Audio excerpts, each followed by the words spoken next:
Monsieur le Président, Madame la Ministre, Madame la rapporteure, mes chers collègues, le projet de loi entend répondre à la hausse préoccupante des dérives sectaires, en particulier des dérives thérapeutiques.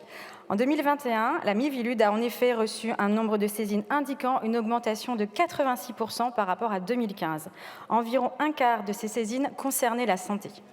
Depuis une dizaine d'années, ces dérives thérapeutiques ont évolué. On y retrouve ainsi une multitude de groupes ou d'individus qui investissent notamment les domaines de la santé, de l'alimentation et du bien-être, mais aussi le développement personnel, le coaching ou encore la formation. Comme je l'ai rappelé tout au long de l'examen de ce texte, la crise sanitaire a été un terreau fertile à ces dérives sectaires. Nous avons vu émerger sur le web des gourous 2.0 où de nombreux maîtres à penser, autoproclamés, agissent en ligne, mettant à profit la viralité des réseaux sociaux pour fédérer autour d'eux de véritables communautés. Néanmoins, je tiens à rappeler à nouveau que cette lutte contre les dérives sectaires ne doit en aucun cas stigmatiser les pratiques dites non conventionnelles et la recherche du bien-être, et encore moins entraver la liberté d'accepter ou de refuser un traitement médical spécifique ou de choisir un autre type de traitement.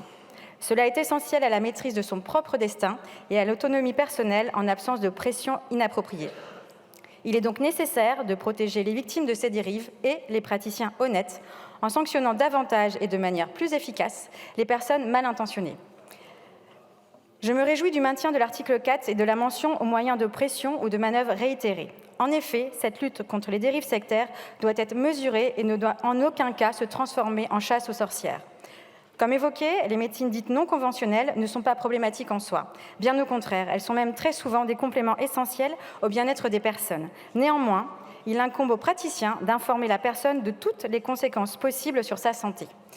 Je tiens de nouveau à féliciter le travail de Madame la rapporteure, qui a pris soin tout au long des différentes étapes du texte d'écouter avec attention les avis de chacune et de chacun.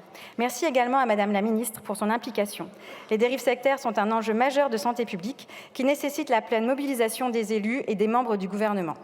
Ce travail collaboratif a permis d'aboutir à un texte qui soit à la fois protecteur et garant des libertés individuelles.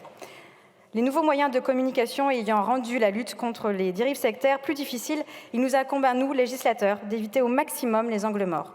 La vie et le bien-être de nos concitoyens sont véritablement en jeu.